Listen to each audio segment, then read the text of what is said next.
विद्यार्थी मित्र, कालच्या तासामध्ये आपण लोकसाहित्याच्या व्याप्तीविषयीची चर्चा करत होतो. या तासामध्ये आपण लोकसाहित्याच्या विशेषाची चर्चा करू म्हणूया. मित्र लोकसाहित्याची निर्मिती जी होते ती निर्मिती समूह प्रतिभेकडून होते आणि म्हणून लोकसाहित्यामध्ये त्या त्या समूहाच्या जीवनाचं चित्रणही आलेलं असते.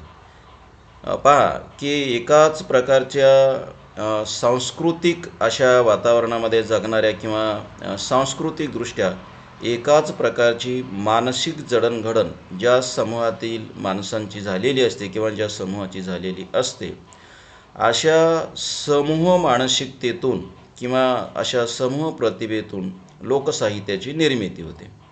आणि म्हणून त्यांच्या जीवनाचं संपूर्ण प्रतिबिंब किंवा त्यांच्या जीवनाचं चित्रण त्या साहित्यामध्ये किंवा लोकसाहित्यामध्ये असते आणि ते साहजिक आहे. आता हे समूह प्रतिभेकडून कशी निर्मिती होते त्याचे काही उदाहरणं देतो तुम्हाला, म्हणजे सहजपणे तुम्हाला ते कळेल. पहा की लोकांच्या मनात एक विश्वास असतो. माणसाला एक असं वाटत असते की ह्या संपूर्ण सृष्टीचा निर्माता, ह्या संपूर्ण सृष्टीला चालवणारा कोणीतरी आहे, कारण ही सृष्टी उगीच्या उगी चालणार नाही. मग तो कोणीतरी आहे म्हणणारी माणसं आपल्यापेक्षा वेगळी शक्ती, अद्भुत शक्ती असणारा कोणीतरी मानतात. म्हणजे मग तो आपल्या हिंदू धर्माच्या संदर्भात विचार करायचा असेल तर तो सर्वशक्तिमान असणारा ईश्वर आपण मानतो. ईश्वर मानणे, ईश्वर हे सगळं चालवतो, ईश्वरच हे सगळं निर्माण करतो वगैरे, हा झाला लोकांचा विश्वास. लोकविश्वासाला म्हणू किंवा मानसिकता असं आपण म्हणू. आता पुढे पहा, समूह प्रतिभेतून निर्माण होते. समूह प्रतिभेतून निर्माण होते म्हणजे काय होते, पुढे काय होते. आता समूह प्रतिभा म्हणजे समूहाची कल्पनाशक्ती. आता ही कल्पनाशक्ती कशी कार्यरत होते मग, किंवा त्यांचं कल्पनाविश्व कसं कार्यरत होते मग. देव आहे, कोणीतरी चालवणारा आहे, हे लोकांनी स्वीकारलं. ही लोकांचा त्याच्यावर विश्वास आहे. ही झाली मानसिकता लोकांची, किंवा लोकविश्वास म्हणा, किंवा लोकश्रद्धा म्हणा, लोकभावना म्हणा, काही म्हणा त्याला. आता पुढे सुरू होते त्यांची निर्मिती, म्हणजे देव. मग आता कसा असेल देव, लोकांना काय वाटते मग आता देव कसं असेल. माणसाने देव निर्माण का केलं, तर साहजिकच आहे की सभोवताली जे काही घटना घडतात त्याच्या कार्यकारणाचं उत्तर तर एकतर यांच्याकडे नव्हतं. दुसरं म्हणजे ते थांबवण्याची शक्ती यांच्याकडे नव्हती. याच्यातून देवाची निर्मिती झाली. याचा अर्थ माणसाच्या दुबळेपणातून देवाची निर्मिती झाली, ईश्वराची निर्मिती झाली. मग आता यांना देव कसा असेल असं वाटते. ह्यांची कल्पनाशक्ती मग कशी कार्यरत होते. मग माणसाचा देव सर्वशक्तिमान असतो, त्याला काहीही करता येते. त्याच्यात प्रचंड अलौकिक अद्भुत अशी शक्ती असते. तो गरिबावर दया वगैरे करणारा असतो, दीन दयाळू वगैरे असतो, तो मदत करणारा असतो. एखादा पापी माणूस वगैरे असेल तर पापी माणसाला वगैरे तो म्हणजे शिक्षा करणारा असतो, कारण देव यांनी त्याच्यासाठीच तयार केलेला असतो ना. कारण यांच्यावर अन्याय होतो पण त्यांना कोणी शिक्षा करत नाही. मग त्यांना शिक्षा करणारा कोणीतरी पाहिजे, म्हणून यांच्या कल्पनेतून यांनी देव निर्माण केलेलं आहे. मग देव असा पापी माणसांना, वाईट माणसांना वगैरे शिक्षा करणारा असतो, तो सर्वशक्तिमान असतो, तो गोरगरिबांना मदत करणारा असतो, तो दीनदयाळू असतो, त्याला काहीही करता येते देवाला. आता ही ईश्वराबद्दलची जी कल्पना आहे ती एकट्या दुकट्याची नाही, ही समूहाची असते, माणसाची असते. संबंध सगळ्याच माणसांची असते. अपवाद सोडून द्या एक दोन, त्या अपवादाला कोणी ते माणसं काही मानत नाहीत आणि त्यांचं काही फार म्हणजे लोकांच्यावर फार प्रभाव पडत नसतो. मग आता ही समूहाची मानसिकता आहे किंवा समूहाची कल्पना. ही समूहाची कल्पना म्हणजेच मित्र हो समूहाची प्रतिभा आहे. समूह प्रतिभा म्हणतो ती हीच. आता या ईश्वराविषयीच्या कथा जो निर्माण करतो तो एकटाच करेल ना, सगळे एकत्र बसून कथा निर्माण करत नाहीत. म्हणजे सगळा समूह आला आणि दवंडी पिटवली त्यांनी आणि सांगितलं की चला रे आता आपल्याला एक कथा निर्माण करावयाची आहे, चला आपण एकत्र बसू, आणि एकत्र बसल्याने कथा निर्माण झाली असं नाही. कथा रचणारा किंवा कथा सांगणारा, कथा निर्माण करणारा एखादाच असतो, तो एकटाच करतो. निर्माण एकटा करतो, पण तो निर्माण करत असताना किंवा तशी कथा सांगत असताना तो समूहाच्या मनातलं सांगतो, हे लक्षात घ्या. समूहप्रतिभा म्हणजे इथे आहे. समूहप्रतिभा म्हणजे किंवा समूहाची कल्पनाशक्ती म्हणजे समूह एकत्र बसून काही निर्माण करत नाही, समूहाच्या मनातलं कोणीतरी एक सांगतो, आणि म्हणून त्या समूहाला ती कथा किंवा ती गोष्ट आपलीच वाटते, हे लक्षात घ्या. भूताविषयीच्या कल्पना पहा. भूत कोणीच पाहिलेलं नसते, मुळात भूत नसते तर कोण पाहणार आहे? देव नसतो तसं भूतही नसतं. आता भूताचे पाय उलटे असतात, भूताचे पाय जमिनीला टेकत नाहीत, भूताची सावली जमिनीवर पडत नाही, ही समूह मनाची कल्पना आहे. समूहानं हे स्वीकारलेलं आहे, समूहाला तसं वाटते, माणसाला तसं वाटते. आता हे माणसाच्या मनाला असं जे वाटते ना, किंवा माणसाने ही जी कल्पना केली ना, ही माणसाच्या मनातली कल्पनाच कोणीतरी एक सांगत असतो, पण तो सांगत असताना सगळ्या समूहाच्या मनातली कल्पना सांगतो ना, आणि म्हणून ती कथा समूहाला आपली वाटते, हा एक भाग. आणि दुसरं म्हणजे आपण जे म्हणत असतो समूह प्रतिभेकडून निर्माण होते, तर ते अशा पद्धतीनं होते. आता पहा, स्वर्गाच्या कल्पना आपल्याकडे आहेत. आता स्वर्ग कसा असेल? स्वर्ग नक्की सुंदर असेल का? माणसानं निर्माण केलेला आहे ना तो. आता माणूस त्याच्या कल्पनेनं जे निर्माण करतो ते त्याला हवं ते निर्माण करतो. स्वप्न माणूस कशाचे पाहतो? अभावाचे पाहतो. त्याला इथे जे मिळत नाही ते तो स्वप्न पाहतो ना. आता हा इथे जो राहतो ना, याच्या सभोवती काही फार चांगलं नाही. झाडांना एकदाच फळं येतात वर्षातून, आंबे काही वर्षभर नसतात. इथे दूध दही वगैरे काही फार मिळत नाही, मिळालं तरी त्या जनावरांना चारा पाणी वगैरे करावं लागते. इथे वेगवेगळ्या ऋतूमध्ये वेगवेगळे त्रास सहन करावे लागतात. पाऊस असेल तर चिखलाचा त्रास सहन करावा लागतो, हिवाळा असेल तर थंडीचा त्रास सहन करावा लागतो, उन्हाळा असेल तर गरमीचा त्रास सहन करावा लागतो, काही ना काही सहन करावं लागतं. इथे माणूस म्हातारा होतो, माणूस मरतो. इथे सगळीच माणसं काही फार सुंदर वगैरे नाही आहेत, सगळीच माणसं तरुण नाही आहेत, माणसं भांडणं करून घेतात. इथं खूप कितीतरी प्रॉब्लेम आहेत, कितीतरी प्रश्न आहेत. आता माणसानं मग स्वर्ग निर्माण केलं. आता स्वर्ग कसा असेल? मग माणसाच्या मनामध्ये प्रतिभा, ज्याला आपण कल्पनाशक्ती म्हणतो, ती कल्पना सुरू होते. माणूस मग कल्पना काय करतो? याला मेल्याच्या नंतर तिथे सुख भोगायला जायचं आहे ना, मग माणूस कल्पना करतो. हा एकटा दुकटा नाही, एकत्र बसून नाही, सगळीच माणसं आपापल्या ठिकाणी जरी कल्पना करत असले तरी सगळ्यांची कल्पना सारखी असते. हे विशेष आहे. ही कल्पना सारखी कशी असते? तर मग तिथे झाडांना 12 महिने फळं असतात, कारण इथला अभाव आहे ना, तिथे ते परिपूर्ण करतात. झाडांना 12 महिने फळं असतात. तिथे दुधादह्याच्या नद्या वाहत असतात. तिथल्या सगळ्याच स्त्रिया तरुण असतात आणि त्या सुंदर असतात, कारण इथे तसं नसते ना. त्या सगळ्या स्त्रिया यांच्या गळ्यात पडतात किंवा यांना जवळ बोलवतात, यांना वश होतात, कारण इथे कोणी होत नाही. मग तिथे असं थंडीचा वगैरे त्रास नसतोच. तिथे सगळं सुख असतं. अगदी त्याला हवा असणारा दूध दही मिळते, फळं मिळतात, स्त्रिया असतात, खायला प्यायला मिळतं, सगळं काही. आणि तिथे म्हातारं कोणी होतच नाही, कारण इथे म्हातारं व्हायचंच आहे, इथे मरायचं आहे, मग तिथे कशाला मरायचं? मित्र हो, स्वर्गाविषयीच्या ह्या चांगल्या ज्या कल्पना आहेत, या माणसाने पाहिलेली जी स्वप्न आहेत, ती स्वप्न जवळपास सगळ्या माणसाची सारखी असतात.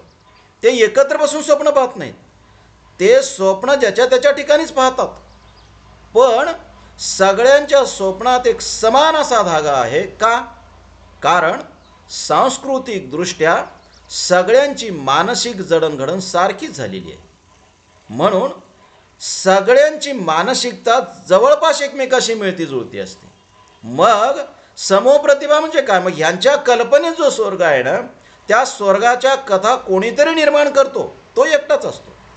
एकटा असेल किंवा वेगवेगळ्या पद्धतीने वेगवेगळे लोक काही सांगत असते, ते काही एकत्र बसून करत नाहीत, अशी दौंडी पिटून एकत्र बसून. पण तो जे काही सांगतो ना, स्वर्गाविषयी तो जो काही रचतो, तो जो काही सांगतो, ते त्याचं सांगणं हे त्याचं एकट्याचं नसते, ते त्या समूहातल्या सगळ्याच माणसाच्या मनातलं असते.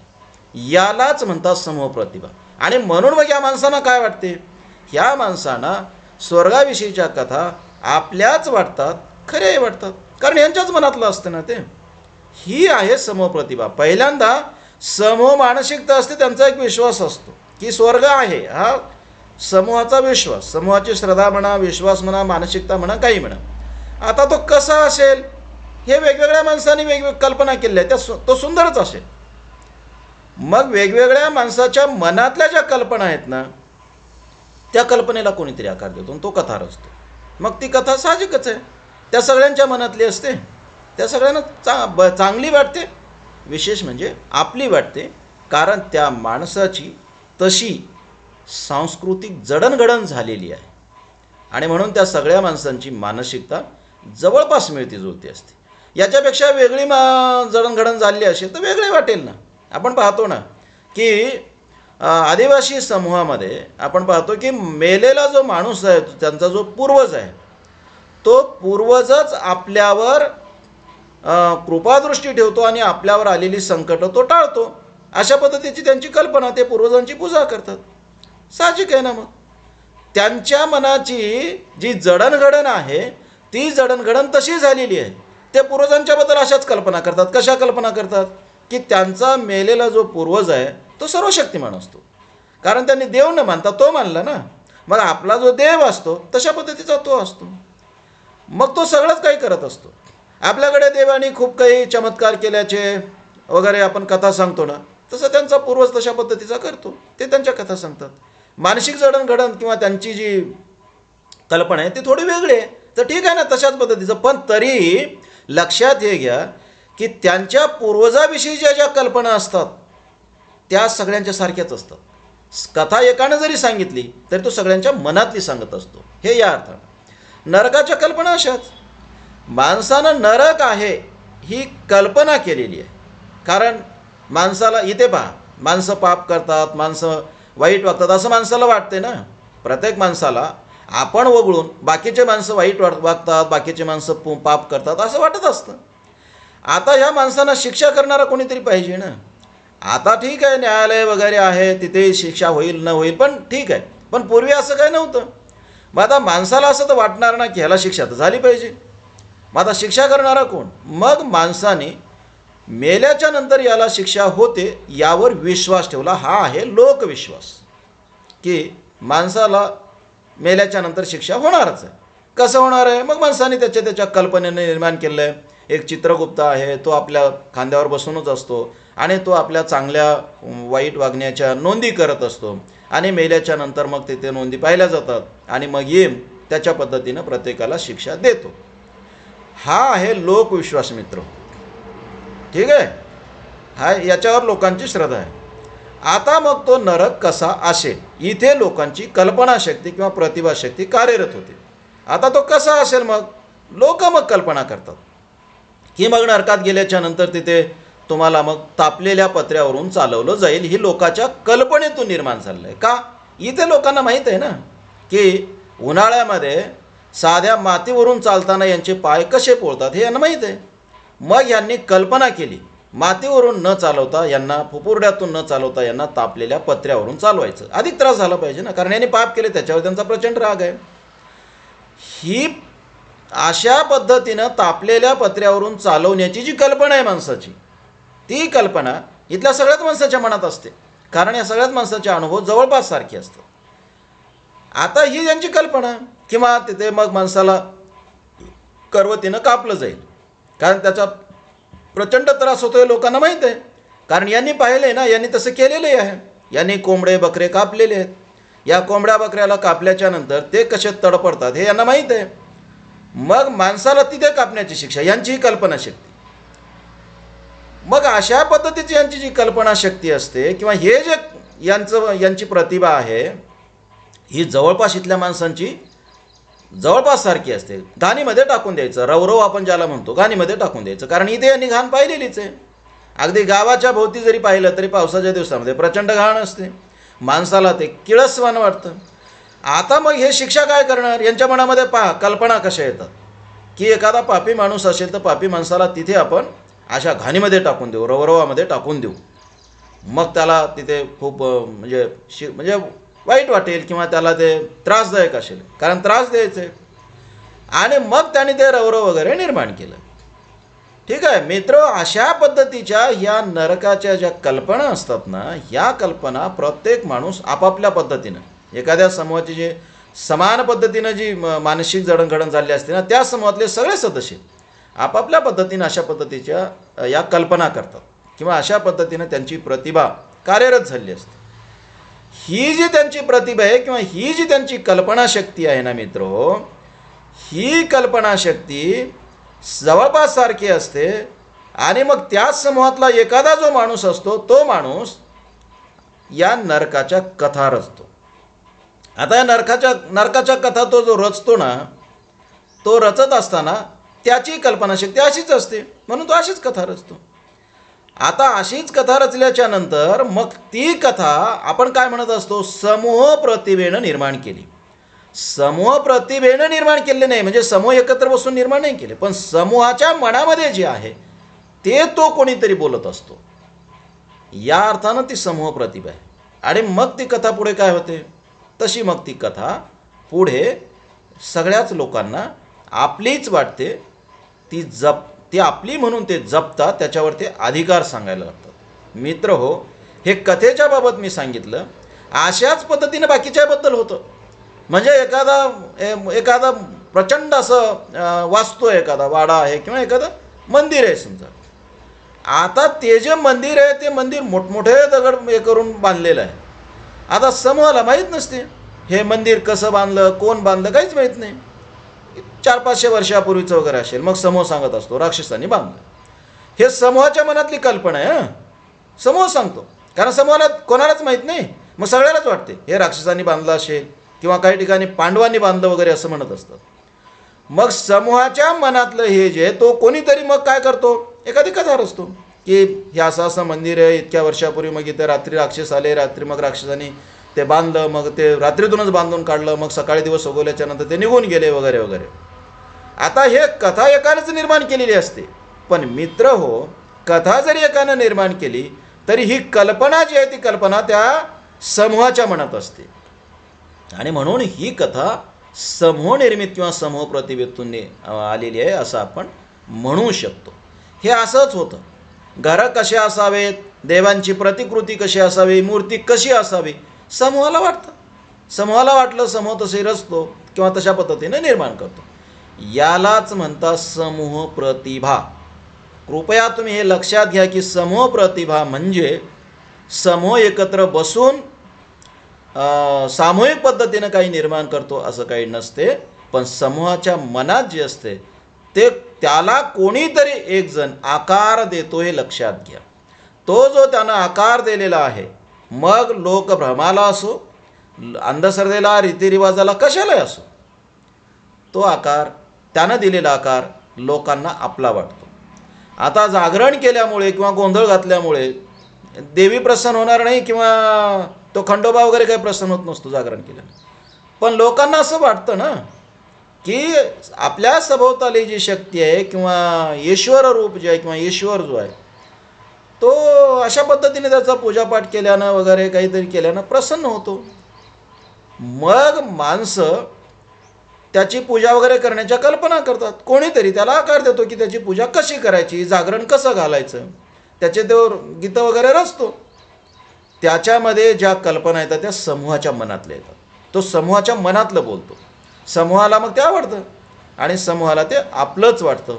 मित्र हो, लोकसाहित्यातल्या लोककला असतील, आणखी काही असेल, हे सगळं अशा पद्धतीनं निर्माण होतं आणि त्या समूहाला आपलं वाटतं.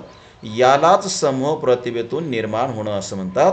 समूह प्रतिभेतून निर्माण होतं याचा अर्थ समूह एकत्र बसून काही निर्माण करतो असं काही नसतं. आलं लक्षात? आणि जे अशा पद्धतीनं समूहाच्या प्रतिभेतून, समूह ज्याच्यावर विश्वास ठेवतो, मग त्याच्यावर पुढे कल्पनाशक्ती जो तो आपापल्या पद्धतीनं लढवत असतो आणि अनेकाच्या मनामध्ये जे असते ते कोणीतरी एक जण सांगत असतो, तो त्यांच्यापैकीच असतो. सगळ्यांच्या मनातलं तो तो सांगतो, सगळ्यांना ते आपल्याच मनातलं वाटतं, आपलंच वाटतं, आपणच सांगितल्यासारखं वाटतं, सगळ्यांना ते आवडतं. अशा पद्धतीनं ते निर्माण होतं आणि जे निर्माण होतं त्यामध्ये त्या समूहाचं प्रतिबिंबही असतं, कारण ते त्यांनीच निर्माण केलं असतं. ठीक आहे.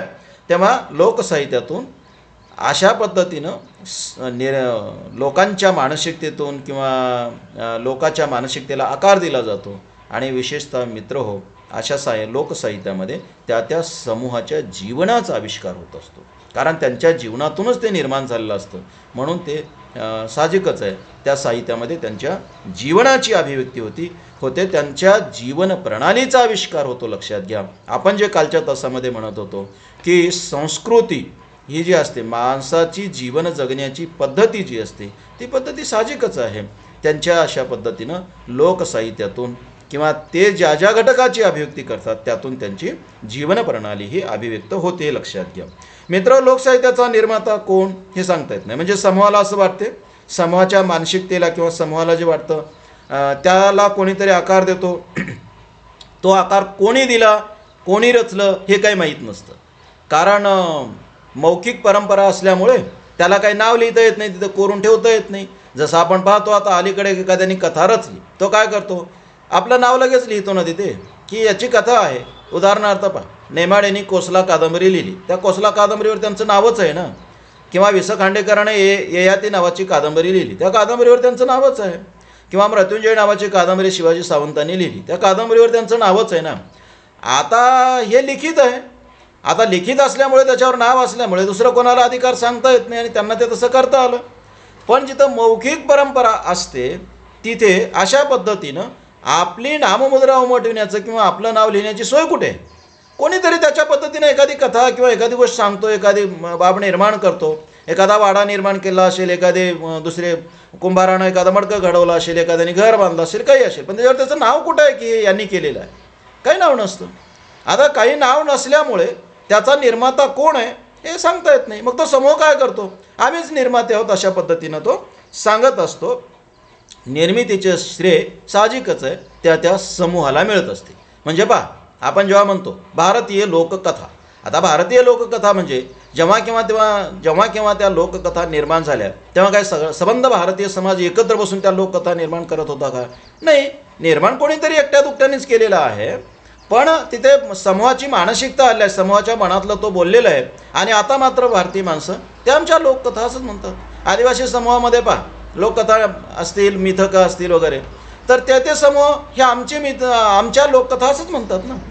आणि साहजिक आहे ना, ते श्रेय जे आहे ते श्रेय समूहाला मिळते, कारण ते निर्माण कोणी केलं हे सांगता येत नाही. आणि त्या निर्माणाचं एक वैशिष्ट्यच असं आहे की त्या बाबीमध्ये मग लोककथा असेल, लोकगीत असेल, एखादी वास्तू आणखी काही असेल, त्यामध्ये समूहाच्या मनाचं प्रतिबिंब पडलेलं असतं.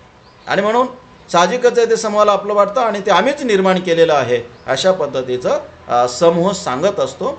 निर्मितीचं श्रेय समूहाला मिळते, निर्माता कोण हे सांगता येत नसल्यामुळे, कारण सांगता येत नाही. आता कोसलाच्या निर्मितीचं श्रेय दुसरं कोणाला घेता येणार नाही, ययातीच्या निर्मितीचं श्रेय दुसरं कोणाला घेता येणार नाही. मग कुठल्याही बाबतीत हे असंच म्हणता येईल. पण कारण हे नावं आता त्यांनी स्वतःच्या नावानंच ते केलेलं आहे ना, नाममुद्रा आहे ना त्याच्यावर. पण मित्र, लोकसाहित्यामध्ये तशी नाममुद्रा नसल्यामुळे श्रेय समूहाला घेता येते आणि समूह मग त्याच्या पद्धतीनं ते श्रेय घेत असतो. मग आमच्या लोककथा, आमची संस्कृती, आमची ही निर्मिती अशा पद्धतीनं तो म्हणत असतो. लोकसाहित्याच्या निर्मिती प्रक्रियेमध्ये सहजता असते आणि उत्स्फूर्तता असते. सहजता असते कारण तिथे कोणालाच काही मिळवायचं नसते आणि काहीच मिळत नसते. म्हणजे काही तिथे बक्षीस नसते, पुरस्कार नसतो, काही नसते. त्याच्यामुळे ती सहजता असते. माणसाच्या मनामध्ये काहीतरी दाटून येतं, आपण असं काहीतरी हे करायचं आणि तो करतो माणूस. म्हणजे पहा, आता नरकाविषयीच्या माणसाच्या मनामध्ये कल्पना आहे, मग कोणीतरी कथा सांगतो, कथा निर्माण करतो, असं असं नरक आहे. उगी बसल्या बसल्या तो सांगत राहतो, त्याला सहजपणे तो सांगतो नरक असं असते. त्यानं कुठं पाहिलेलं असते, कोणीच पाहिलेलं नसते, पण तरी सांगतात लोक की अशा अशा पद्धतीचं असते. भूत काय कोणी पाहिलं असतं का? कोणी पाहिलं नसते, पण सहजपणे एखादा कोणीतरी सांगतो, मी भूत पाहिलं, मला ते भेटलं होतं आणि ते वडाच्या किंवा पिंपळाच्या झाडावर वगैरे आहे आणि ते असं असं आहे. आता पाहिलेलं कोणी नसते, पण तो सहजपणे सांगतो, सहज सांगतो तो. त्याला काही कोणी सांगच असं म्हटलेलं असतंच असं नाही, किंवा सांगितल्याबद्दल त्याला काही बक्षिशी मिळते असं नाही. सांगतो तो, स्फूर्तपणे सांगतो तो, त्याच्या कल्पनेनं तो सांगत असतो. आणि इथे संधी असते की ते कशाही पद्धतीनं सांगायला, कारण जी वस्तू कोणी पाहिली नाही आणि पुढे कोणीच पाहणार नाही त्याच्याविषयी किती लबाड बोलता येते. तुम्ही काही सांगा ना, कारण ते तसं नाही हे कोण म्हणणार आहे, कारण ते कसं आहे हेच माहीत नाही, कारण ते कसंच नाही. त्याच्यामुळे त्याला विरोध असण्याचा काही प्रश्नच नाही. ज्याची कल्पनाशक्ती जशी असेल तशा पद्धतीनं तो सांगू शकतो. आणि विशेष म्हणजे त्याच्या कल्पनाशक्तीशी लोकांच्या कल्पनाशक्तीचं फार घट्ट नातं असतं, कारण लोकांनाही तसंच वाटत असतं. लोकांना तसंच वाटतं भूत कसं असावं, तर त्यांच्या मनामध्ये कल्पना आहे भूत असं असते. त्याचे केस मग खूप लांब असतात, त्याचे केस दाबण्यासारखे खूप जाडजाड असतात, ते उभे असतात, त्याचे पाये उलटे असतात, त्याची सावली जमिनीवर पडत नाही, त्याचे पाये जमिनीवर टेकत नाहीत, असं लोकांच्याच मनात असतं ना. आता लोकांच्या मनातच आहे, तोही सांगतो त्याच्या पद्धतीनं.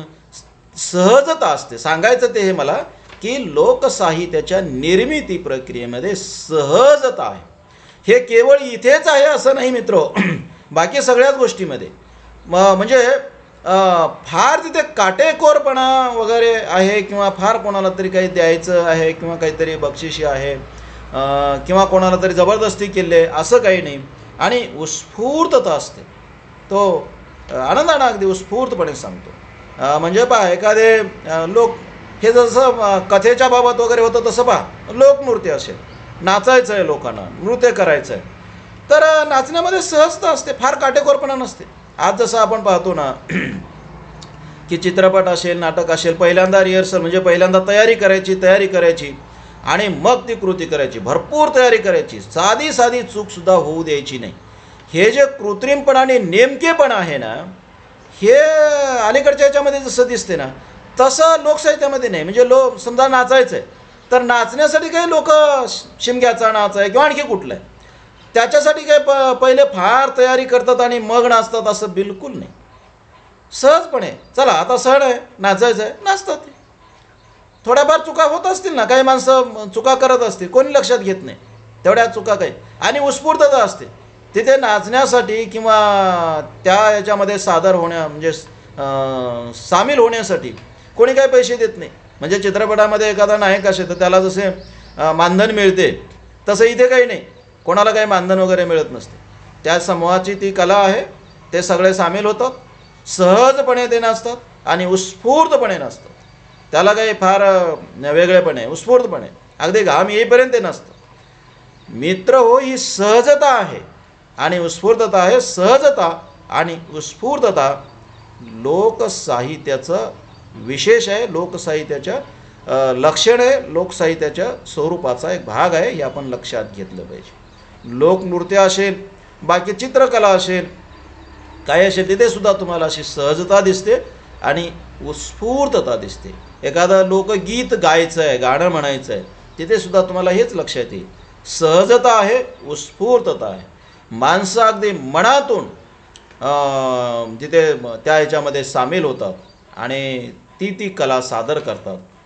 मित्र, कथा ऐकायचे, कथा सांगताना सुद्धा पहा, सहजता असते आणि उत्स्फूर्तता असते. त्या सांगणाऱ्या माणसाला इतकं म्हणजे आनंद वाटतो की तो आनंदानं सांगत असतो आणि ऐकणारे माणसंसुद्धा अतिशय आनंदानं ऐकत असतात, कारण कोणाला तिथे जबरदस्ती असण्याचा प्रश्न नाही. मित्र हो, निर्मिती जशी समूहाकडून होते तसं त्या घटकांचं म्हणजे लोकसाहित्याचं जतन ही समूहाकडूनच होते.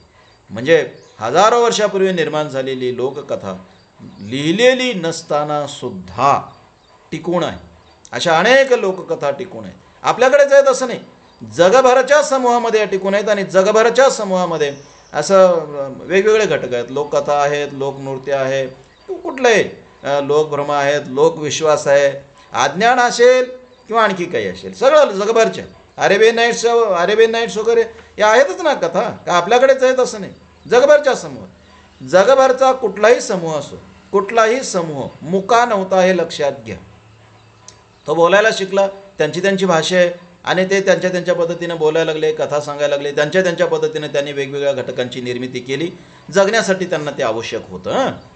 आता जगण्यासाठी आवश्यक असेल तर त्यांनी निर्मिती केली आणि जे त्यांनी निर्माण केलं ते समूहाने निर्माण केलं अशीच त्यांची कल्पना.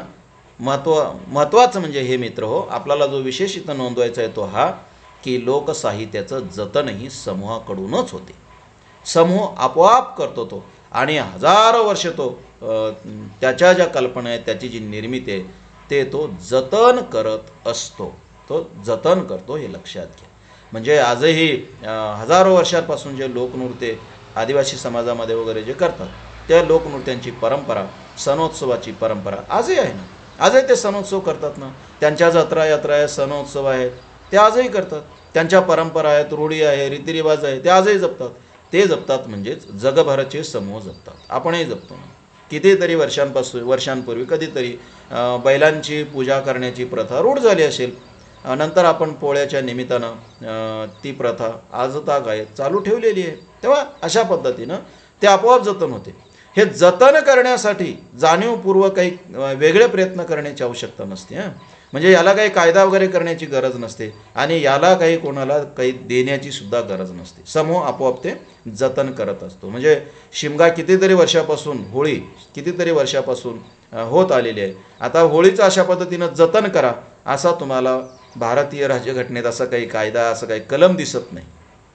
काही कलम नाही की हे जतन केलं पाहिजे. लोक आपोआप जतन करतात, आणि जे लोक हे जतन करतात त्यांना हे जतन केल्याबद्दल कोणीच काही देत नाही, तरीही ते जतन करतात.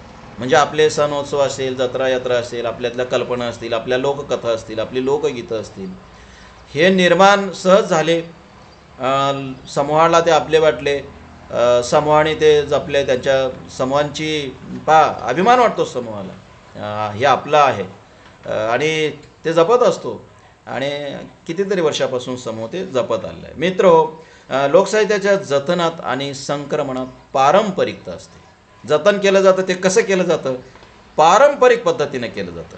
आता पारंपरिक पद्धतीनं म्हणजे पहा, एकदा काहीतरी परंपरा निर्माण झाली की त्या पद्धतीनं, म्हणजे आता पहा की म्हसोबाला कोंबडं कापायचं, पण हनुमानाला मात्र कापायचं नाही, अशा पद्धतीची आपली कल्पना. आता परंपरा मग कशी? केव्हाही पहा, म्हसोबाची पूजा बकरा किंवा कोंबडं कापून करायची, आणि हनुमानाची पूजा मात्र पोळीचा नैवेद्य देऊन करायची. परंपरा. कोणी प्रश्न विचारत नाही पुढे, की प्रश्न कोणी विचारत नाही की याला हे कोंबडं चालतं, तर याला का चालत नाही? कारण हे देव एकाच काळामध्ये निर्माण झाले असू शकतात ना, तर हे चालायला पाहिजे ना. पण नाही, परंपरा निर्माण झाली तर झाली. आणि हा हनुमान नावाचा जो देव आहे ना मंदिरातला, मित्र, सहज आता गोष्टी निघाल्या म्हणून सांगतो की हा रामायणातला हनुमान नव्हे, ही फार नंतरची गोष्ट आहे. गावाच्या बाहेर जे मंदिरं होती पूर्वी, किंवा गावाच्या बाहेर जो देव असायचा, एखादा मोठा दगड, आणि त्या दगडाला शेंदूर लावला, हे लोकदैवत आहे, ग्रामीण दैवत आहे. ते रामायणाच्या पूर्वीपासून लोक पूजा करत आलेले आहेत. रामायण नंतर घडलं, त्याच्या पूर्वीपासून त्या देवाची पूजा करत आले. रामायण घडलं आणि रामायणाच्या कथा लोकमनामध्ये, लोकांच्या मनात रुजायला लागल्या, लोकांचा त्याच्यावर विश्वास बसायला लागला, आणि लोकांनी तो पूर्वीचा जो देव होता त्यालाच लोकांनी हनुमान केलं आहे, लक्षात घ्या.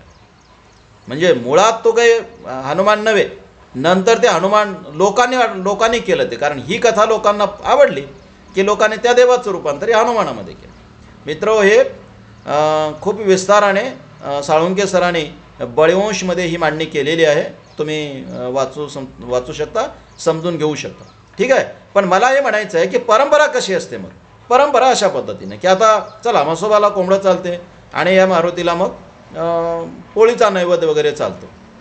काही देव शाकाहारी करायचे, काही देव मग मांसाहारी करायचे, आणि परंपरेनं मग सुरू ठेवायचे. मग जे शाकाहारी आहे त्यांना मांसाहारी होऊ द्यायचं नाही, आणि जे मांसाहारी आहे त्यांना शाकाहारी होऊ द्यायचं नाही, कारण परंपरेनं टिकवायचं. परंपरा आहे तर आहे.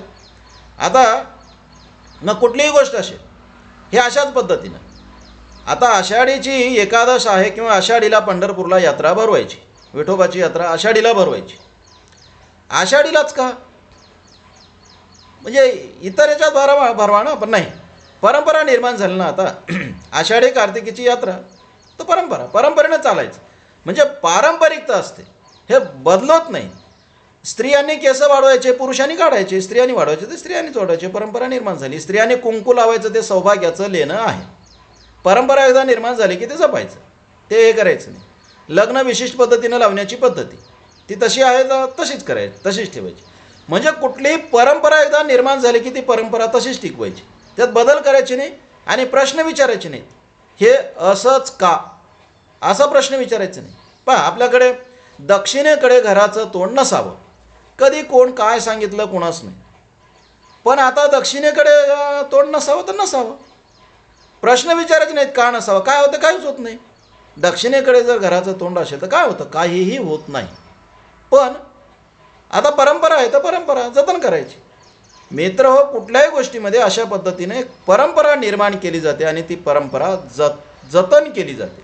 संक्रमणातसुद्धा परंपरा म्हणजे एका पिढीकडून दुसऱ्या पिढीकडे आपण जेव्हा देत असतो तेव्हा त्या पिढीला सांगत असतो की हे असं करायचं आहे, बरं याच्यापेक्षा वेगळं करू नका, हे असंच करायचं आहे आणि आपण ते त्याला तसंच करायला लावतो. गणपतीची सोंड कोण्या बाजूला असावी आपणच परंपरा निर्माण केली आणि त्याच बाजूला मग ठेवतो. नंतर आपण ते बदलत नाही. आता गणपती बदलत असेल ना, तो जर जिवंत असेल आणि त्याला जर जिवंत हत्तीची सोंड लावलेली असेल तर तो इकडे तिकडे करत असेल, पण आपण नाही करू देत.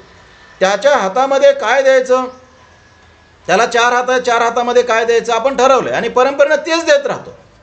काळ बदलला तर त्याच्या हातामध्ये बदलेल ना काहीतरी, पण नाही, बदलू देत नाही. त्याला मोदक आवडतात ना, त्याला मोदक आवडतात का नाही हे कोणी सांगितलं, आपणच सांगितलं ना, काय त्याला विचारले का. पण त्याला हजारो वर्षापासून गेल्या आपण मोदकच खाऊ घालतो. आपण पहा, सकाळी खाल्लेलं संध्याकाळी खात नाही, आपल्याला कंटाळा येतो. पण त्या गणपतीला मात्र आपण मोदक आवडतात तर मोदकच खाऊ घालतो. परंपरा सोडत नाही आपण ती परंपरा. परंपरेनं कुठलीही गोष्ट, त्याला ते दुर्वा आवडतात म्हणून आपण त्याला दुर्वाच वाहत आलो, टाकून द्यायच्या दुर्वा त्याच्या अंगावर. त्याला दुसरं काय आवडत असेल आपण नाही त्याचा विचार करा. म्हणजे परंपरा आपल्या अशा असतात की तिथे आपण विवेकाला पूर्ण गहाण ठेवतो आणि पारंपरिक पद्धती जपत असतो. परंपरेनं संक्रमण करत असताना सुद्धा आपण सांगून पुढच्या पिढीला सांगत असतो, हे पहा हे असं करायचं आहे, आणि त्यांच्याकडे मग ती गोष्ट संक्रमित करत असतो. मित्र हो, इथे पारंपरिकता असते, विवेक असतो असं नाही कुठल्याही गोष्टीमध्ये. मी तुम्हाला काही गोष्टी सांगितल्या, कुठल्याही. आता घरामध्ये आपल्याला प्रवेश करायचा आहे, वास्तुशांती करणे. आता वास्तुशांती करण्याची पद्धती पण ठरलेली, मग त्या पद्धतीनं आपण करत राहतो. काळी बाहुली बांधा मग उलटी, हे परंपरा आहे. वास्तुशांती नाही केली तर काही फरक पडत नाही. काय फरक पडणार आहे? वास्तुशांतीचा आणि घराचा काही संबंध नाही. घर पडण्याचा वास्तुशांतीचा काही संबंध नाही. चांगलं बांधा पडणार नाही, कसंही बांधा पडेल. तिथे सुख नांदेल का नाही, माणसं तिथं कसे आहेत त्याच्यानुसार ठरेल ना सुख नांदेल का नाही ते. आणि त्या माणसांवर कुठले संकट येणार आहेत, काय होणार आहे त्याच्यानुसार ठरेल ना. पण नाही, आपण ठरवलं आहे ना की घर नवं बांधल्याच्या नंतर वास्तुशांती करायची तर करायची. मग ती कशी करायची ते आपलं ठरलेलं. पारंपरिक पद्धतीनंच हे होतं. आता माणसाला जाळायचं आहे, पहा कसं आपलं की जाळायचं असताना सुद्धा पहा की ती चित्ता स्त्रीची असेल तर कोणीकडून पेटवायची आणि पुरुषाची असेल तर कोणीकडून पेटवायची, आपली परंपरा आपण जतन करतो. खरं तर ती चित्ता आहे, लाकडं आहेत, कोणीकडूनही पेटवा जळेल ते. म्हणजे इकून पेटवली काय तिकून पेटवली काय, कोण्या बाजूनं पेटवली काय, जळणारच आहे ना ते. पण आपण तसं नाही करणार. आपण पुरुषाचं असेल तर कोणीकडून पेटवायची, स्त्रीचं असेल तर कोणीकडून पेटवायची. ते मडकं घेऊन फिरत असताना कोण्या बाजूनं फिरायचं हे परंपरेनं आपण जतन करतो. कोण्या बाजूनं फिरलात आणि नाही फिरलात तरी काही फरक पडत नाही, ती चित्ता जळते. लाकडं आहे जळते, लाकडं फक्त तुम्ही ओले टाकू नका, वाळलेले लाकडं टाका, ते जळतेच. काही कोणीकडून पेटवल्यानं फरक पडणार नाही. पण आपण मात्र परंपरेनं ते टिकवतो. हे टिकवत असताना हे असंच का असं कोणी विचारत नाही. आणि असं जर कोणी विचारलं तर त्याला समूह नीट उत्तर देत नाही किंवा त्याचं ते म्हणणं समूह ऐकत नाही. लक्षात घ्या, समूहाला त्याच्या पद्धतीने त्यांचा विश्वास आहे, ते तो जतन करतो आणि तो पारंपरिक पद्धतीनं करतो, हे लक्षात घ्या. लोकसाहित्याचं आणखी एक की पारंपरिक पद्धतीनं जतन करतो असं म्हणत असताना आणखी एक लक्षात घ्या, बिलकुल त्याच्यात काही बदल होत नाही का, तर त्याच्यात काही बदलही होतो.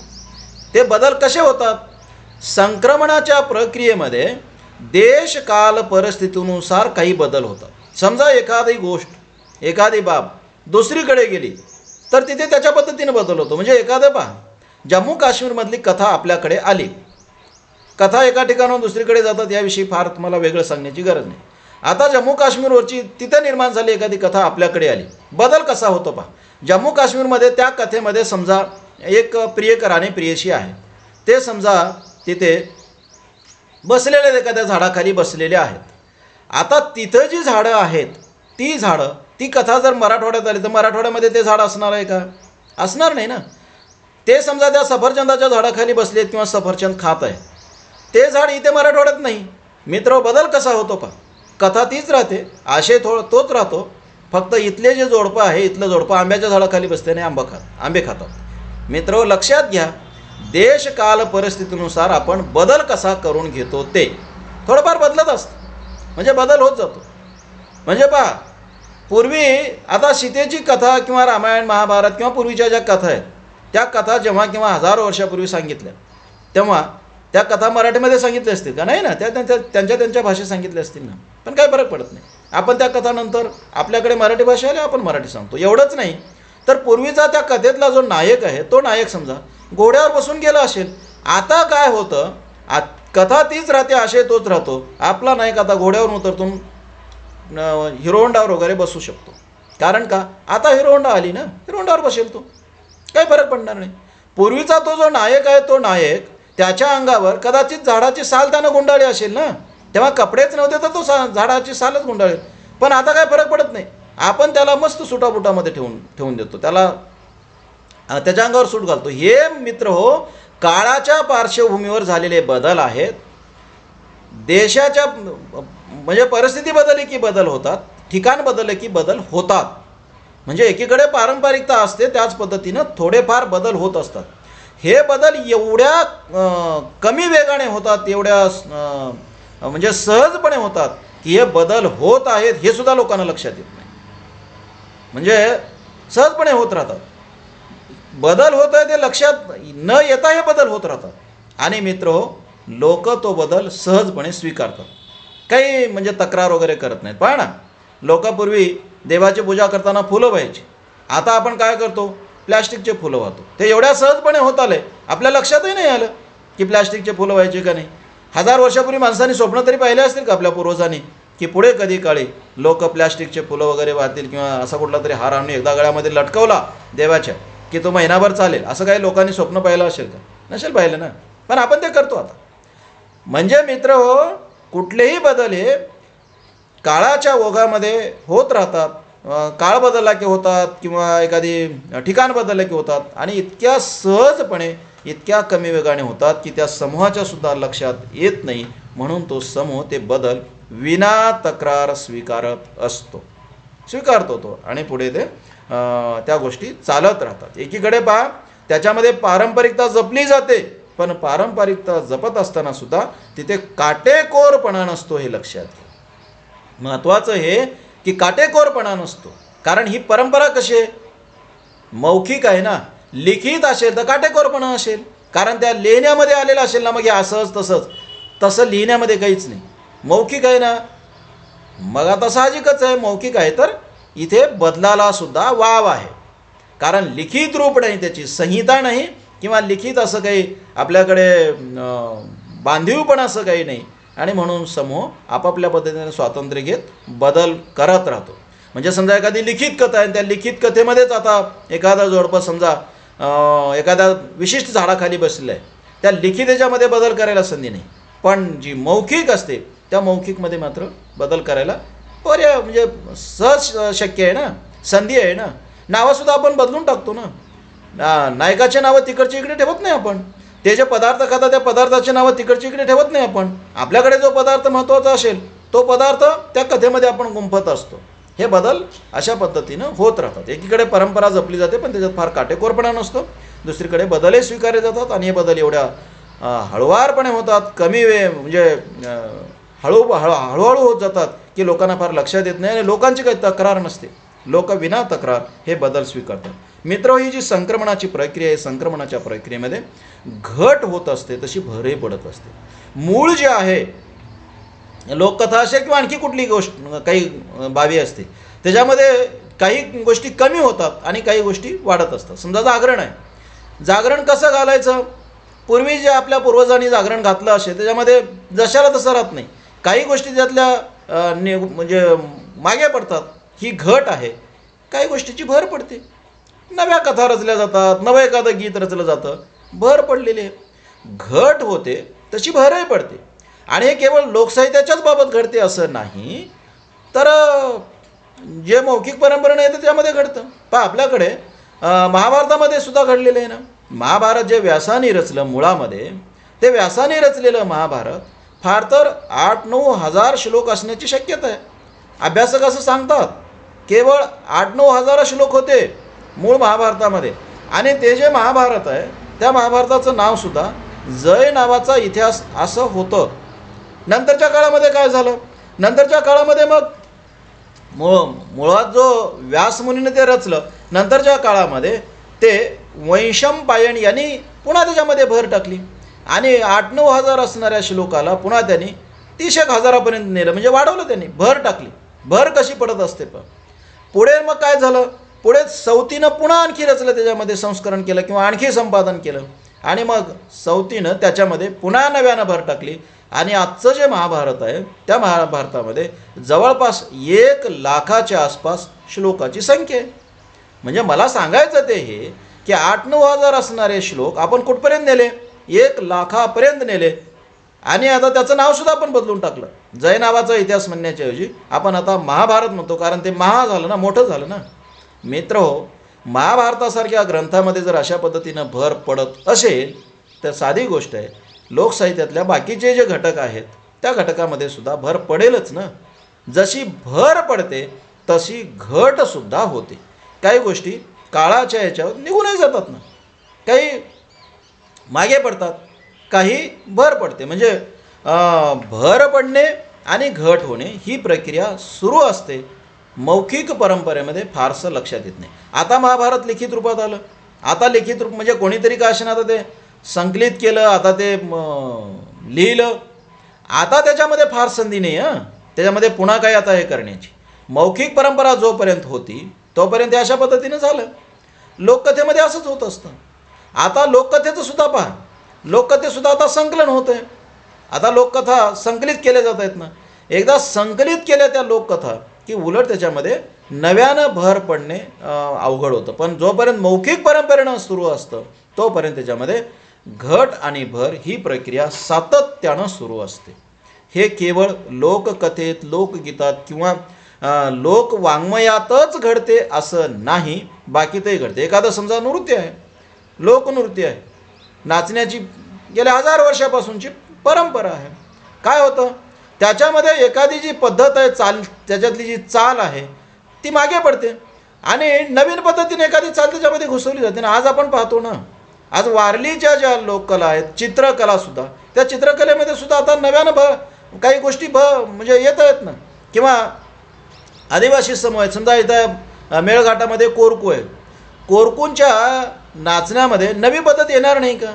ते शहरामध्ये येणार, चित्रपट वगैरे पाहणार, तर त्यांच्या नाचण्यामध्ये बदल होईल ना. एखादं नवं गीत, नवी चाल येईल ना, आणि त्यांची जी जुनी चाल आहे ती मागे पडेल. हे असं होत असतं. पहा, कोरकू रावणाला देव मानतात किंवा त्यांचा पूर्वज मानतात आणि पूर्वज पूजक असल्यामुळे कोरकू रावणाची पूजा करतात, मेघनादाची ते पूजा करतात.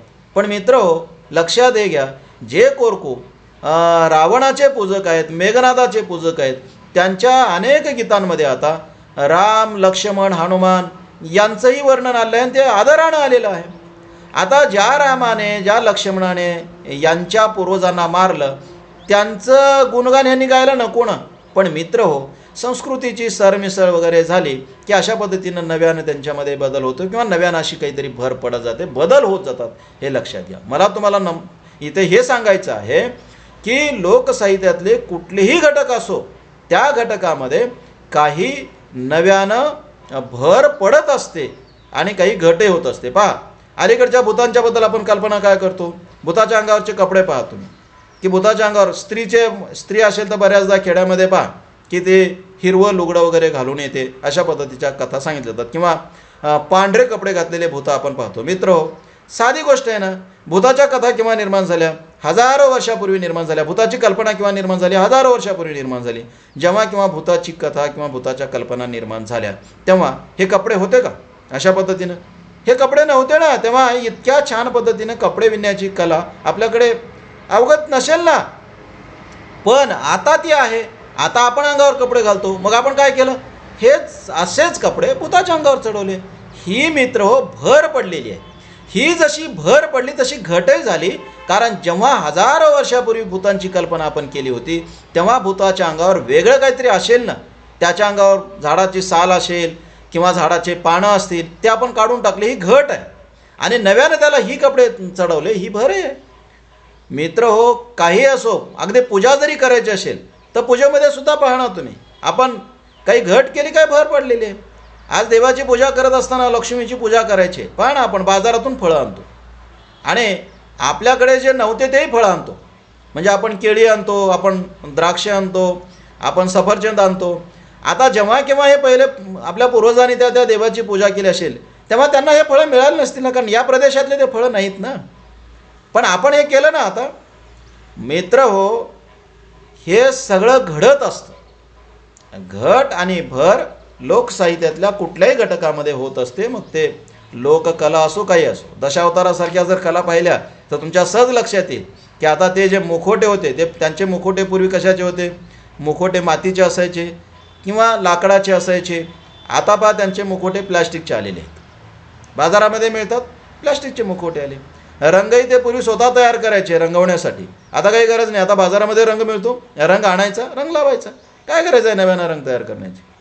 आणि बाकीचेही त्यांचे आता पहा, ते त्यांच्या ज्या तलवारी वगैरे असतात त्यांना मस्तपैकी ते बेगड वगैरे लावतात किंवा त्यांच्या पूर्वी बत्ती लावून त्यांचे खेळ सादर व्हायचे किंवा कुठेतरी गावात जो ओटा वगैरे असायचा तिथे कंदील किंवा आणखी काही लावून. आता ठीक आहे ना, लाईट लावून वगैरे सादर होतात. त्यांची रंगभूषा, त्यांची वेशभूषा बदल झाले, भर पडलेली आहे, नवरूप आलेलं आहे. हे सहजपणे तुम्हाला दिसेल. हे सगळ्याच्याच बाबतीत होतं. कीर्तनामध्ये बघा तुम्ही चाली कशा. आता या चित्रपटाच्या चालीवर अभंग म्हटले जातात. म्हणजे चित्रपटाची जी गाणी त्याच्या ज्या चाली असतात त्या चालीवर अभंग म्हटले जातात. ही भर आहे, हे लक्षात घ्या. ही भर पडत असतानाच त्याची जी पूर्वीची चाल होती काही, ती मागे पडत असते, घटही होत असते. मित्र हो, लोकसाहित्यातले कुठलेही घटक असो, कुठल्याही घटकामध्ये अशा पद्धतीनं घट आणि भर हे सातत्यानं सुरू असते. मित्र हो, लोकसाहित्य जे असते त्या लोकसाहित्यामध्ये समाजाच्या पूर्वकालीन संस्कृतीचे अवशेष असतात. हा एक विशेष म्हणून किंवा लोकसाहित्याचं स्वरूप म्हणून पाहता येईल. पहा, आपल्याकडे पोतराज आहे. पोतराज तुम्ही पाहिला असेल. पोतराजाच्या अंगावरचा जो झगा असतो किंवा त्यानं जे घातलेला कपडा असतो तो वेगवेगळ्या खणापासून शिवलेला असतो. म्हणजे जे खण किंवा जे कापड स्त्रियांच्या अंगावर असतं किंवा स्त्रिया वापरतात त्याच्यापासून शिवलेला असतो आणि तो खूप मोठा असतो. शिवाय पोतराज आपले केस काढत नाही, केस वाढवतो. मित्र हो, असं म्हटलं जातं किंवा असं असण्याची शक्यता आहे की फार पूर्वी पूजा करणे हे काम स्त्रियांकडे होतं. कारण पुरुष त्या काळामध्ये मग शेती करत असेल किंवा शिकार वगैरे करण्यामध्ये गुंतलेला आणि मग पूजा करण्याचं काम स्त्रिया करत असत. पण नंतरच्या काळामध्ये स्त्रियांचं देवापासूनचं अंतर आपण वाढवलं. स्त्रियांना धर्मव्यवस्थेमध्ये फार आपण काही संधी ठेवली नाही आणि पुरुष पूजा करायला लागले. आता पुरुष पूजा करत असताना मग पुरुषांनी काय केलं, पूजा तर करायची, अवशेष कसे टिकून राहिले पहा. पोतराज आहे, आपला पोतराज जो आहे तो देवीची पूजा करतो वगैरे. आता मग त्यानं काय करायचे, केस काढायचे नाहीत. हे स्त्रीचं प्रतीक, म्हणजे स्त्री केस काढत नाही, याने काढायचे नाही. आणि स्त्रियांचे कपडे त्यांना अंगावर घालायचे. म्हणजे या ना त्या रूपामध्ये कुठला तरी अवशेष हा टिकून आहे का असं आपल्याला म्हणता येतं. अवशेष टिकून असण्याची शक्यता आहे. आपण पहा, पूर्वी काय करत होतो आपण, देवाला काय द्यायचं, आपण आपल्याला जे सगळ्यात जास्त आवडते ते देवाला द्यायचं. मग आता अगदी आपल्याकडे लोककथा आहेत अशा, किंवा महाभारतामध्ये सुद्धा एक उल्लेख आलेला आहे की आपण माणसाचे सुद्धा बळी देत होतो. म्हणजे प्राण्याचे बळी तर आपण देत होतोच, पण माणसाचे सुद्धा बळी देत होतो.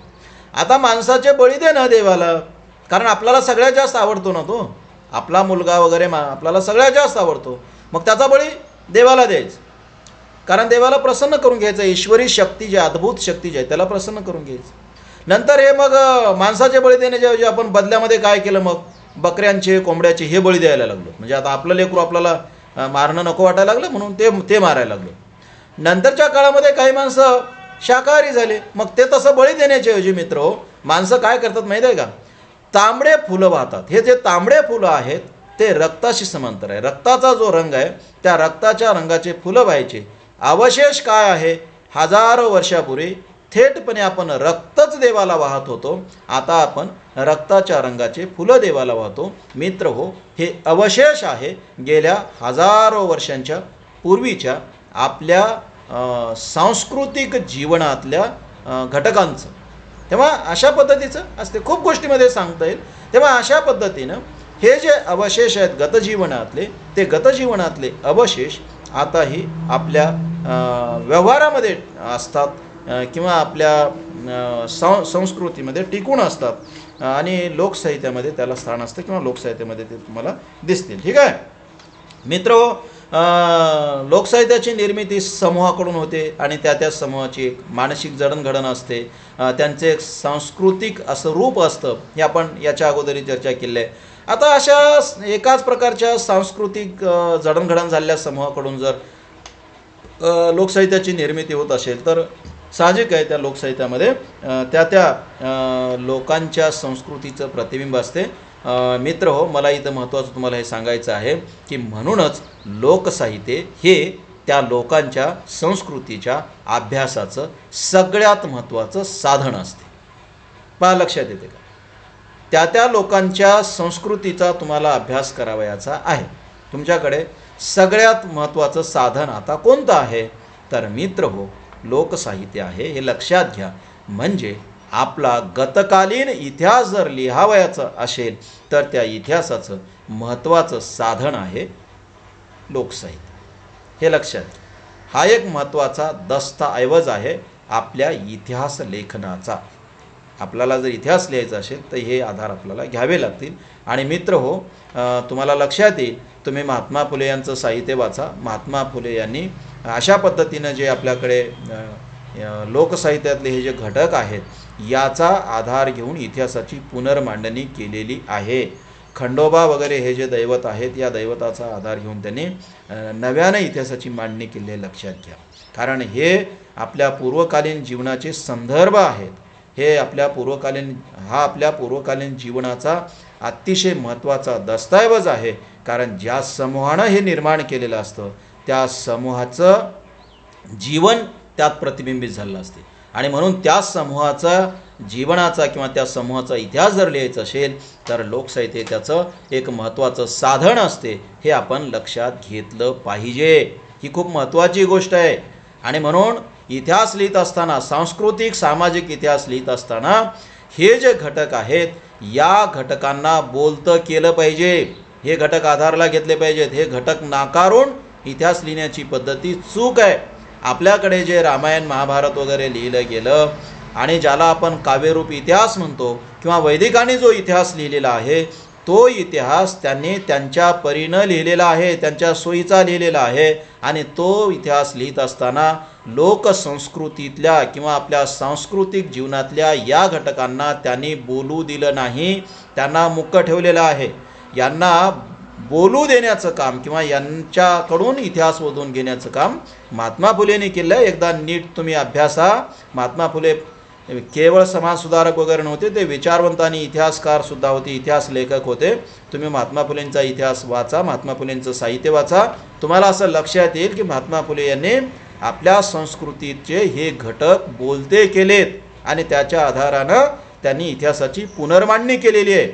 आणि अशा पद्धतीनं ही पुनर्मांडणी होणं आवश्यकसुद्धा आहे. मित्र हो, मला तुम्हाला इथं हे सांगायचं आहे की लोकसाहित्य हे आपल्या इतिहास लेखनाचं किंवा आपल्या पूर्वकालीन इतिहास समजून घेण्यासाठीचं एक महत्त्वाचं साधनसुद्धा आहे. हे आपण लक्षात घेतलं पाहिजे.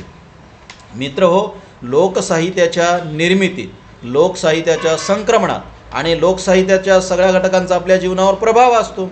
या प्रभाव असण्यात किंवा त्याचं जतन करण्यात केवळ आणि केवळ विवेक आहे का? मित्र हो, नाही. त्याच्यात अज्ञानसुद्धा असते, लोकभ्रमसुद्धा असतात.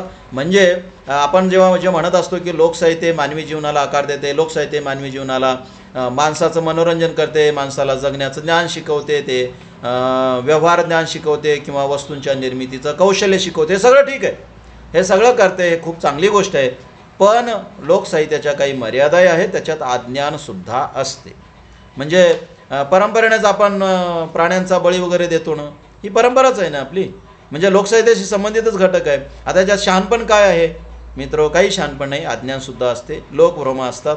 म्हणजे आपण देव वगैरे मानतो किंवा भूत वगैरे मानतो, याच्यात शहाणपण काय आहे? शहाणपण काही नाही, म्हणजे लोकभ्रम आहे, अज्ञान आहे, हे आपण मान्य केलं पाहिजे. नवसायास आहे, व्रताचार आहे, उपास तापास आहे, याच्यात शहाणपण काय आहे? काही शहाणपण नाही, याच्यामध्ये शहाणपणाच्या गोष्टी नाहीत. हे अज्ञान आहे, हे आपल्या जीवनाला फार चांगलं नाही. आपल्याकडे भानामतीच्या, केगामतीच्या ह्या सगळ्या कल्पना लोकसाहित्याशी संबंधितच आहेत. त्या सगळ्या कल्पना, ह्या कल्पना चांगल्या आहेत का? बिलकुल चांगल्या नाहीत. पण चांगल्या नाहीत तरी आपण जपत असतो. म्हणजे लोकसाहित्याकडे केवळ भक्तिभावानं पाहू नका, मला तुम्हाला हे सांगायचं. आजही अनेकांच्या अंगामध्ये येते आणि अंगामध्ये देव आल्याचे सोंग वगैरे केले जातात. हे लोकसाहित्यातच येणारी गोष्ट आहे. लोकभ्रम येत नाही, लोकश्रद्धा येत नाही. आता ही गोष्ट चांगली आहे का मित्र? चांगली नाही. मला तुम्हाला एवढंच सांगायचं आहे, लोकसाहित्याकडे भक्तिभावाने पाहू नका. लोकसाहित्यात अनेक चांगल्या गोष्टी आहेत, तशा अनेक वाईटही गोष्टी आहेत. मित्र, मी तुम्हाला यापूर्वीच्याही असं सांगितलं आहे की माणसाचं जे जगणं आहे ते कुठल्याच काळातलं परिपूर्ण आणि निर्दोष नव्हतं, कुठल्याच काळातलं. आजचं सुद्धा नाही. काही दोष असतातच, काही अज्ञान असतेच. आपण काय करायचं असते? आपण ते आपापल्या पद्धतीनं ते मागे टाकत अधिक विवेकी होत पुढे जायचं असते.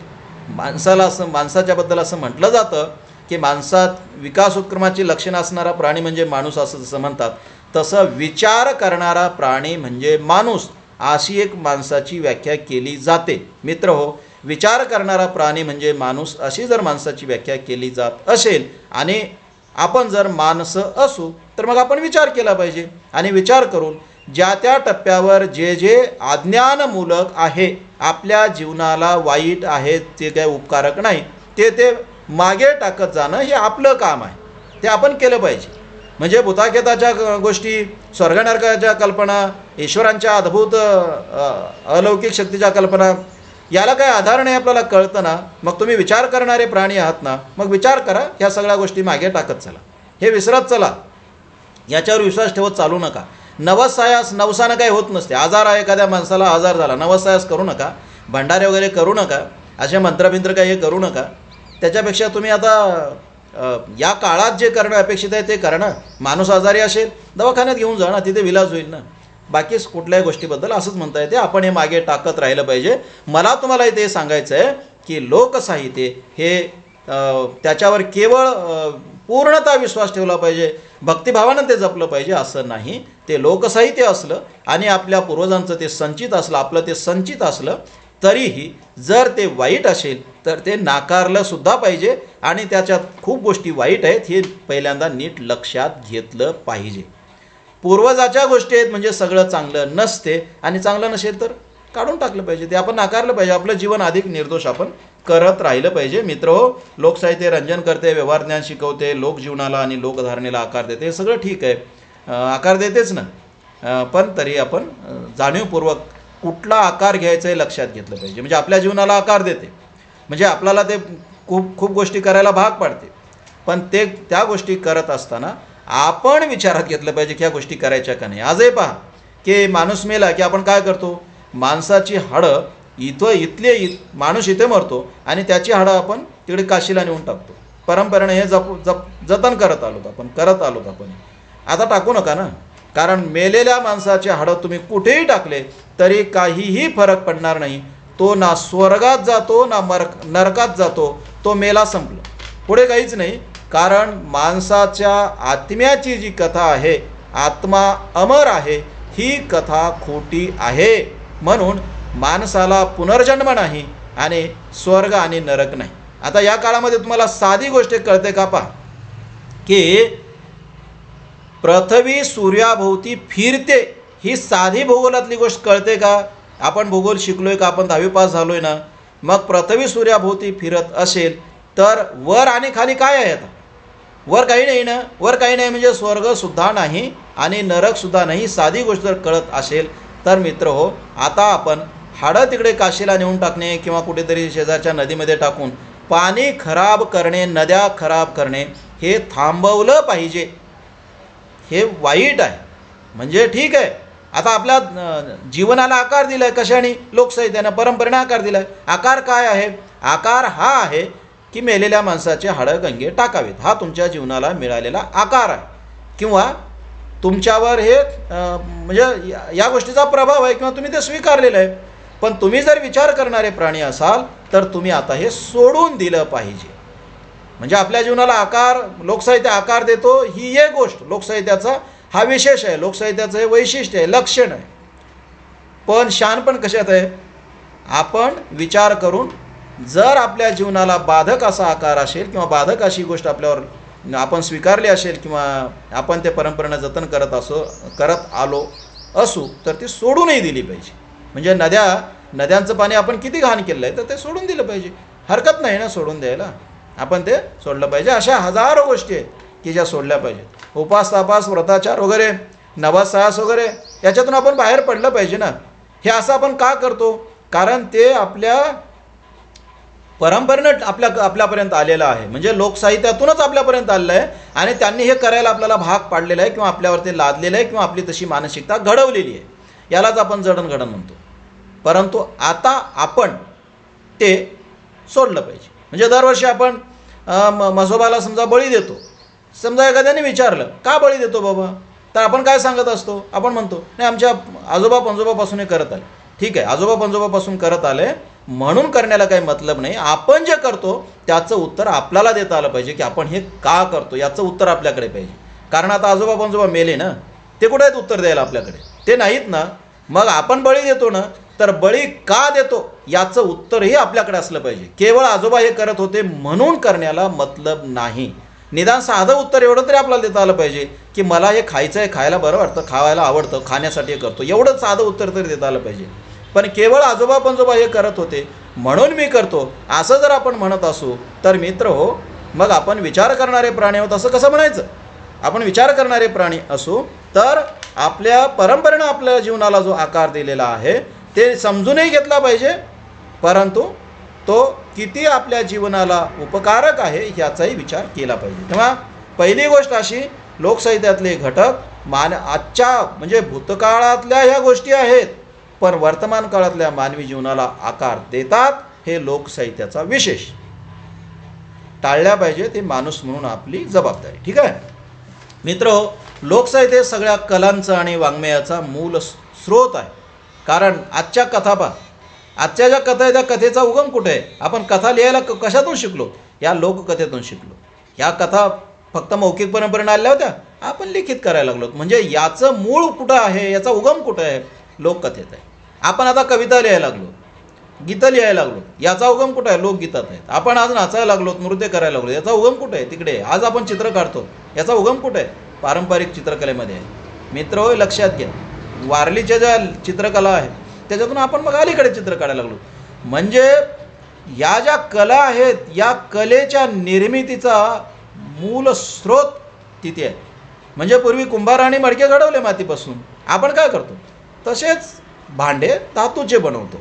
पण पाहिलं कुठं? आपण पाहिलं तिथे की त्यांनी घडवलेलं होतं, तिथे आपण शिकलो. त्यांनी घरं वगैरे बांधण्याच्या कला, आज आपण वेगळे घरं बांधू, पण त्यांनी मुळात बांधले होते. सुरुवात तिथे आहे. मित्र हो, वाङ्मय असेल किंवा बाकीच्या कला असतील, ह्या कलांचा आणि वाङ्मयाचा मूळ उगम कुठं असेल, स्रोत कुठे असेल, कुठून आपण शिकतो? लोकसाहित्यातून शिकतो. ही गोष्ट आपण नीट लक्षात घेतली पाहिजे, हे खूप महत्त्वाचं आहे. ज्या दीर्घ स्वरूपाच्या लोककथा आहेत त्या लोककथेचंच आधुनिक रूप म्हणजे आपल्याकडे येणाऱ्या ज्या कादंबरी आहेत ना, ते त्याचं रूप आहे. म्हणजे या कादंबरीचं मूळ उगम कुठं आहे?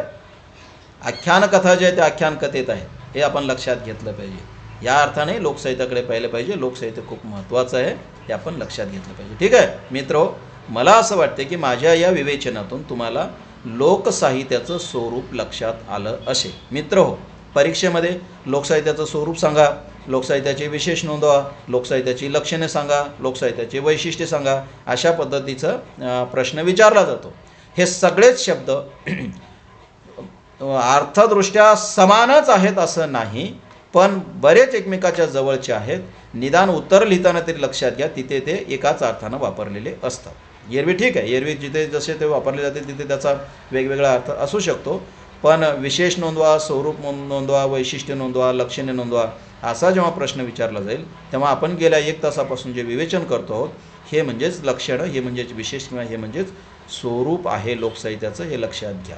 आता तुम्हाला लोकसाहित्याचं हे स्वरूप जर लक्षात आलं असेल तर मित्र हो, लोकसाहित्याची संकल्पना किंवा व्याख्या किंवा लोकसाहित्य म्हणजे काय ही गोष्ट, दुसरं म्हणजे लोकसाहित्याचं वर्गीकरण, मी तुम्हाला ते तक्ता दिलेलाच आहे तो तुम्ही डाउनलोड करून घ्या. आणि आता हे झालं लोकसाहित्याच्या स्वरूपाची चर्चा. आता आपण काय करू, पुढच्या हे लोकसाहित्याच्या संकल्पनेचा वगैरे हा विषय इथे थांबवू नये, पुढच्या तासामध्ये पुढचा एखादा घटक पाहू नये. ठीक आहे, लक्षात येतं का तुमच्या? पहा नीट ऐका, तुम्ही थोडा विचार करा. म्हणजे मी सांगितलं तेवढंच ऐकायचं बस संपलं असं करू नका, तुम्ही स्वतः विचार करा.